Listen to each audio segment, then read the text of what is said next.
മണിപ്പൂരിൽ രണ്ട് വിഭാഗങ്ങൾ തമ്മിലുള്ള സംഘർഷത്തിനിടെ ഉഖ്രുൽ പോലീസ് സ്റ്റേഷനിൽ അതിക്രമിച്ച് കയറിയ ജനക്കൂട്ടം അവിടുത്തെ ആയുധങ്ങൾ കൊള്ളയടിച്ചു. AK-47 ഇൻസാസ് റൈഫിളുകൾ എന്നിവയടക്കമാണ് അവിടെ നിന്നും ജനങ്ങൾ എടുത്തുകൊണ്ടുപോയത്. ഗാന്ധി ജയന്തി ദിനത്തിൽ സ്വച്ഛതാ അഭിയാന്റെ ഭാഗമായി പട്ടണത്തിലെ തർക്കഭൂമി വൃത്തിയാക്കുന്നതിനെ ചൊല്ലി ബുധനാഴ്ച നാഗ സമുദായത്തിലെ രണ്ട് വിഭാഗങ്ങൾ തമ്മിലുണ്ടായ ഏറ്റുമുട്ടലിൽ മണിപ്പൂർ റൈഫിൾസിലെ ഉദ്യോഗസ്ഥനടക്കം 3 പേർ കൊല്ലപ്പെടുകയും 20 പേർക്ക് പരിക്കേൽക്കുകയും ചെയ്തിരുന്നു. ഈ സംഘർഷത്തിൻ്റെ ഇടയിലാണ് പോലീസ് സ്റ്റേഷൻ ആക്രമിച്ചത്.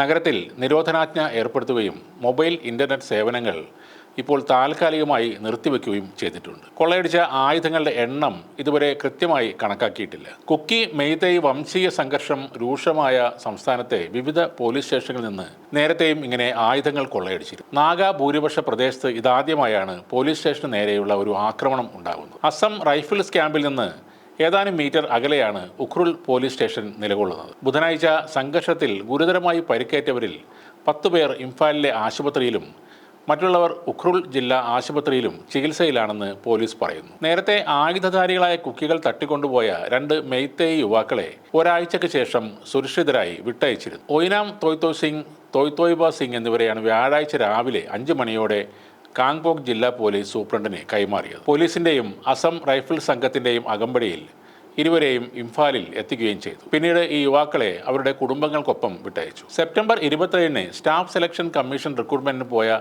ജോൺസൺ സിംഗ് എന്ന യുവാവിനൊപ്പമായിരുന്നു ഈ 2 പേരും സഞ്ചരിച്ചിരുന്നത്.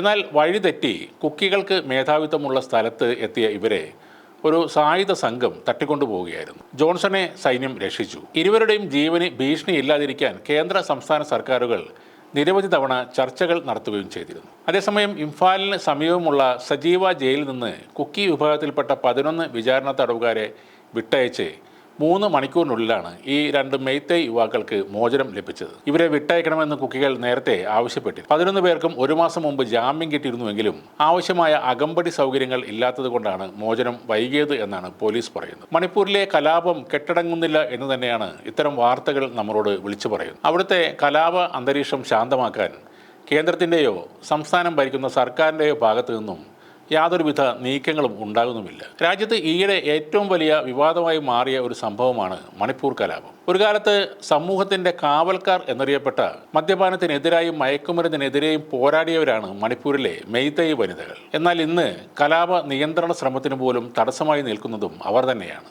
ദുരിതം അനുഭവിക്കുന്ന കുക്കികളുടെ ഇടങ്ങളിലേക്ക് അടിയന്തര വസ്തുക്കൾ എത്തിക്കുന്നതിന് പോലും ഇവർ തടസ്സമായി നിൽക്കുകയാണ്. ഇവർ പോലീസ് വാഹനങ്ങൾക്ക് തീവെക്കുന്നു, ആയുധങ്ങൾ തട്ടിയെടുക്കുന്നു. പോലീസും ഭരണകൂടവും എല്ലാം ഇപ്പോഴും നോക്കി നിൽക്കുകയാണ്. കുക്കി വനിതകളെ ആക്രമിക്കാനും അവരെ ബലാത്സംഗം ചെയ്യാൻ ആഹ്വാനം ചെയ്യുന്നതും ഇതേ മെയ്തേയ് വനിതകൾ തന്നെയാണ്.